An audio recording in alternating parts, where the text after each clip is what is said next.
It's the end of yet another era.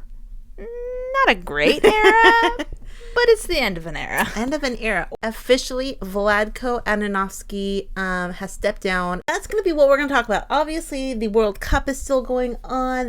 There's not a game until the last two games. The third place match will be on Saturday. The final will be on Sunday, and we're still super pumped. Yesterday's video, a lot of people had a lot of great things to say in the comments, and I think most people thought the better team won that day, and it's hard to see, Australia lose. A lot of people in our comment section even said, I'm English. I'm rooting for the English team, but it was hard to see Australia lose. Yeah. So the World Cup, we will give our Sweden-Australia prediction at the end, so timestamps down below for that. But we are going to read from this headline, and then we will talk about it a little bit. U.S. women's head coach Vlatko Andonovski steps down after team's World Cup elimination. Vlatko Andonovski has stepped down from his position as head coach of the U.S. women's national team, the U.S. Soccer Federation announced Thursday. The federation said in a press release that U.S. Soccer and Andonovski mutually agreed to part ways. All of us at U.S. Soccer thank Vlatko for his dedication to our women's national team over the past 4 years, Matt Crocker said in the press release. Vlatko worked tirelessly for this team and has been a strong and positive leader for our women's program. We're grateful for everything he has contributed to U.S. soccer and know he has a bright future in the sport. The U.S. lost to Sweden in a dramatic penalty shootout in the Women's World Cup round of 16 earlier this month, ending the dream of an unprecedented three-peat. The four-time World Cup winner failed to reach at least the semifinals of the tournament for the first time in its history. It's been the honor of my life to coach the talented, hard-working players of the U.S. women's national team for the past 4 years, Andonovski said in the U.S. soccer announcement. I'm very optimistic for the future of this program, especially considering all the young players that got opportunities over the past years who will no doubt be leaders and impact players moving forward. While we are disappointed by the outcomes of this year's World Cup, I am immensely proud of the progress this team has made, the support they've shown for each other, and inspiration they provide for players around the world. I will be forever thankful to the U.S. Soccer Federation for giving me the chance to coach this remarkable team. So, yeah. This is shocking no one. I think most people thought this was going to be the course of action. Obviously, he is resigning, and I guess if he said, no, I'm not resigning, they would have had to fire him. He resigned. And I will say, so it's also announced on their, obviously they posted about it on the Instagram, and I think the comments are actually kind of funny, and, credit to, I guess, U.S. Soccer for not deleting the comments. Thanks for utilizing an incredibly talented group poorly. There's a posting sequence of all the women who played on the who played at the World Cup, and then someone goes, great, now he also ruined the posting sequence of our players on the page. Yeah. And then it says, shout out to him for ruining the best team in the world. So I will give credit. I'm sure if this was the Spanish Federation's Instagram, they would be blocked or they would be disabled comments. Yeah. Vlatko, maybe don't read the comments. Yeah. And again, that's sports. And that's par and course for people not thinking a manager has done a good job. Coach has done a good job. It's 20 billion times better than being a disgraced coach or going out for something scandalous. Yeah, no. So I read a comment on a message board. It said, well, he's not a perv, so props to doing the bare minimum. I mean, nothing's come out yet, so I hope nothing, Yeah. And I hope he treated everybody with respect. But right. He seems fine. I mean, we heard about that kind of dust up at the Olympics, involved Kristen Press last year, that there was kind of those internal conflicts. And I think the players on the team didn't even like the way he was managing the team overall. But there was very few things a lot of people can have agreement on in the sports world or the soccer world or something. 99.9% of people were in agreement that he was not doing a good job, other than statements from his active players saying, he's doing what he can do. But at that point, you really can't talk poorly about your coach when you're at the World Cup, Yeah, because you want to play. You want to play, or like Alex Morgan can't go out there and say, he kind of sucks. I mean, Hope Solo might have said that back in her day, but I think most people saw the writing on the wall. And I mean, yeah, getting to the round of 16 and crashing out, I mean, unprecedented, This is such a transitional phase for the U.S. women's national team. I mean, they were on top or close to top for so long, and this is first time in their actual program where it's like the rebuilding, it's gonna be a rebuilding. And we don't know, going into the Olympics, they named a interim coach. What does this mean for the future? This seems like such a position the U.S. women have never been in. Mm-hmm. And it's just a kind of a strange position to be in if you're a U.S. fan. But yeah. I've been thinking about this a lot lately. It's actually like exciting to know, now the expectations, you were on top for so long, the expectations are not the same, and it puts less pressure on the players. But I think with the new coach, I think the expectations are going to skyrocket back up there. You know what I mean? Yeah. I think the U.S. is always going to be expected to, perform at 110. Right. Actually, when he was named coach of the U.S. women's national team, I don't know all the specifics. And apparently, when he interviewed for the job, or when they decided to pick him, it seemed like they wanted a yes man. They wanted the coach to be a yes man to the federation, to the U.S. soccer, because they wanted someone to say that U.S. soccer could say, hey, you need to put this person on your roster. And they needed that coach to say, okay, I'll put him on. And it seemed like Vlatko was their choice for someone like that, because in their head, in the U.S. Soccer Federation's head, we can't lose. U.S. women can't lose, no matter who the coach is. It's almost like a who fits the suit kind of idea. We're not going to lose. How did that work out? Now that they know that they can't have a yes man to them, they need a yes man to winning. And that's what they have to decide. Now, could I be wrong about that? Let me know down below if you've heard something different. But at that point, there was other people. But obviously, Vlatko had the credentials. He was the NWSL coach with championships there. So he had the credentials. But I think a lot of people think what pushed him over the top was that the U.S. Soccer thought they could kind of use him for what they wanted. Hey, start this person. They sell a lot of T-shirts. They sell a lot of jerseys. So what does everyone think about that down below? But he's out.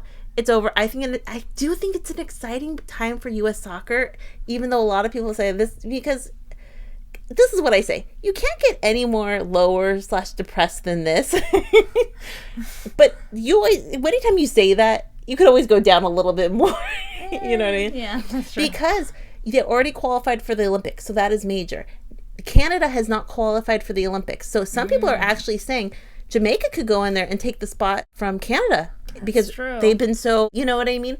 So Vlatko, he was one of those coaches. He's just never seemed to have a plan. He always second guessed himself. He never looked confident in what he was deciding. You never felt like he really had a plan or he knew what he was doing. Yeah, right. Yeah, I agree. We will see what happens going forward. We're not going to read this in this episode, but I'm on, where am I? Sports Illustrated. So this is just one of many articles that have come out. Top candidates to replace Vlatko Andonovski as U.S. women's national team coach.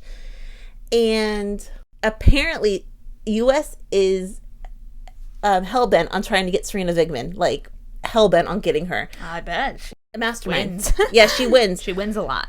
And in this article, they have Sarina Wiegman, Laura Harvey, and Tony Gustavsson.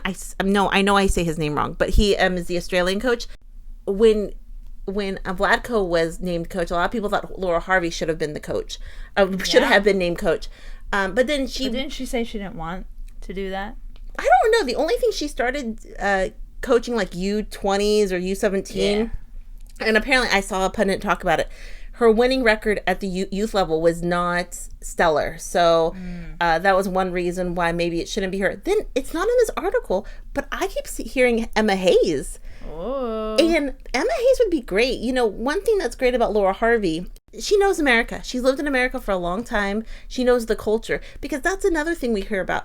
The coach has to understand the culture of the team they're playing. I think there is something to be said about someone who understands the way Americans think. Yeah, and going back to Laura Harvey, she knows a lot of the players. Yeah, she does. And I think a lot of players respect her. And I think love her. Yeah, and I think Emma Hayes coached in the States before, so she understands the culture. It's that American culture because it is important. Even though I know that Vlatko knew the culture because he's lived in the States for a really long time, and he obviously coached in the NWSL, so who knows? But yeah, so what does everyone think? And who knows, this could actually be a good mentally positive phase for the U.S. women's national team, in so much that the pressure is a little bit off. Maybe it just makes you just think, okay, refocus, work hard. They never stopped focusing or working hard, but I think that idea of you're not expected to be the best or win the World Cup or whatnot. It just could be mentally favorable for the players to not have that overwhelming expectation. Of course, you're going to win. It could be a positive mentally.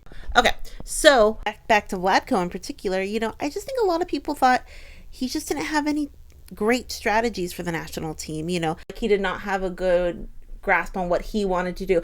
Mal Swanson was injured. Yes, Kat Macario was injured. Yes, there was other people, but it's like you have to do with what you're given, and he didn't seem to be confident in the cards that were dealt to him. Yeah, you have to adapt to any situation, right? Any and every.